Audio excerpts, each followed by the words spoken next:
of the things that can be tricky about fondant is just knowing how to work with it. So I'm going to take you through some of the basics, kneading it, rolling it, and storing it. While these things are all pretty simple, they're going to go a long way in helping to ensure that you have success with your fondant decorations. So let's talk about the fondant itself first.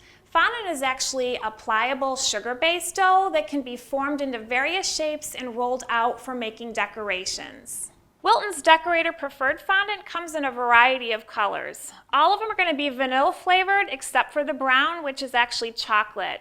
And these colors are especially useful if you want a dark or saturated color, and that can be a little bit difficult to achieve when you're tinting white fondant.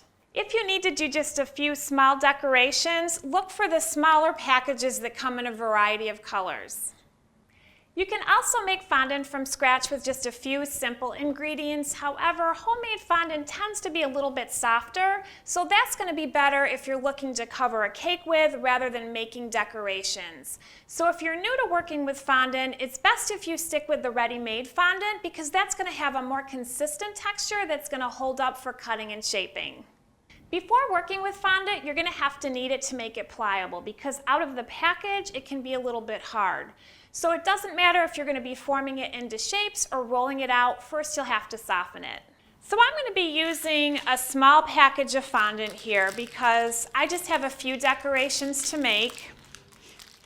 So you only want to knead the amount that you're going to use.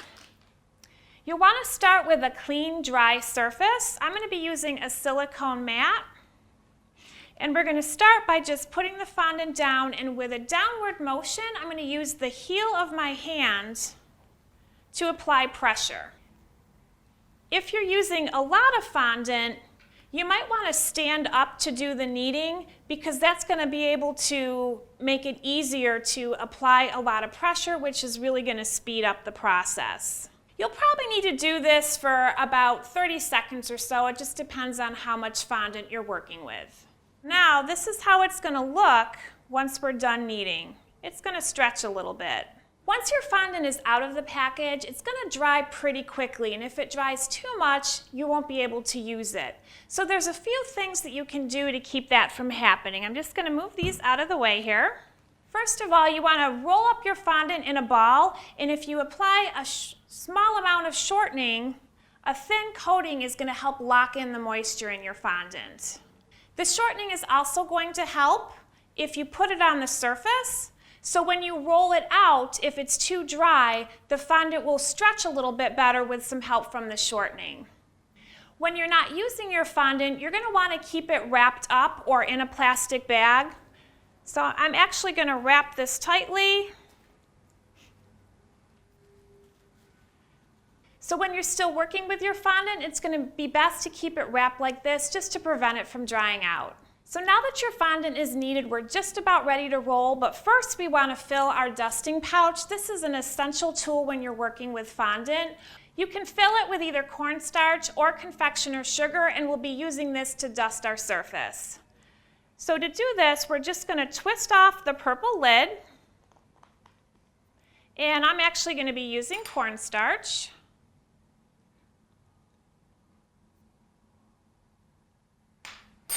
And now we're just going to attach the lid. And then you'll notice that there's a white ring around the outside that's attached to the base. I'm just going to twist that off. And now our dusting pouch is ready to use. Both cornstarch and confectioner's sugar absorb moisture, and they can be used to keep your fondant from getting sticky. In general, cornstarch is going to help your fondant dry a little bit quicker, so that's going to be better to use in high humidity or if your fondant is really sticky. However, too much cornstarch could end up drying out your fondant or leave your fondant with a chalky taste. Confectioner's sugar is going to be good for lighter applications, or if you're working in a drier climate, it also tastes a little bit better. Just be careful not to add too much because that could end up changing the texture of your fondant. Because weather can vary, you're probably going to want to experiment with both and just see which works best. You could even consider doing a blend of both. Regardless of which one you choose, you just want to make ssure you don't use too much because it could end up giving your fondant a powdery look.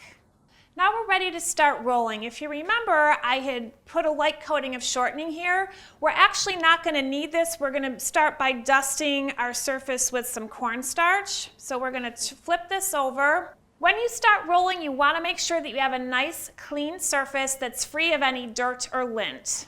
If you want, you can just use your table or countertop. Just make sure that it's clean and dry. Again, because my fondant is already soft, we don't need the shortening. We're just going to go ahead and dust our surface with a little bit of cornstarch so that it doesn't stick.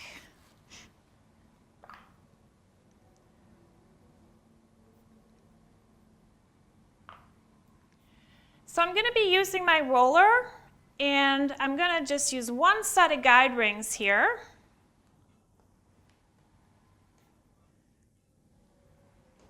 And the guide rings are going to help us to roll this out to an even thickness. I'm just going to start with an outward motion.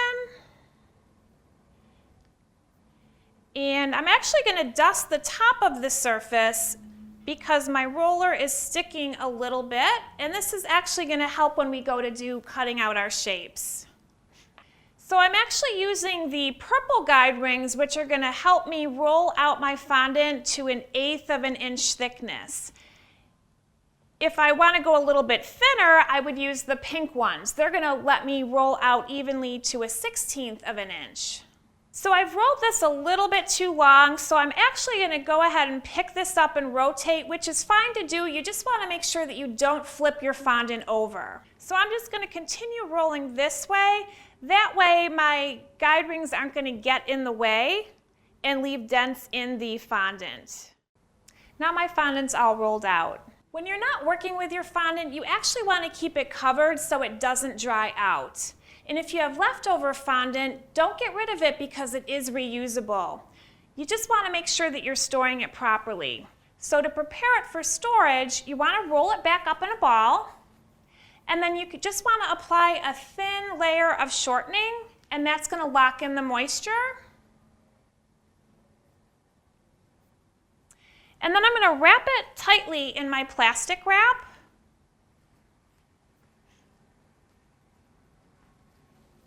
And then you can either put it in a resealable bag. I'm actually going to put it in a plastic airtight container. And then your fondant won't stay indefinitely, but it should last at least a couple of months. You just don't want to put it in the refrigerator or freezer. I hope this takes the mystery out of fondant for you because it really is so easy to use. Now that you know how to knead it, roll it, and store it properly, you're all set.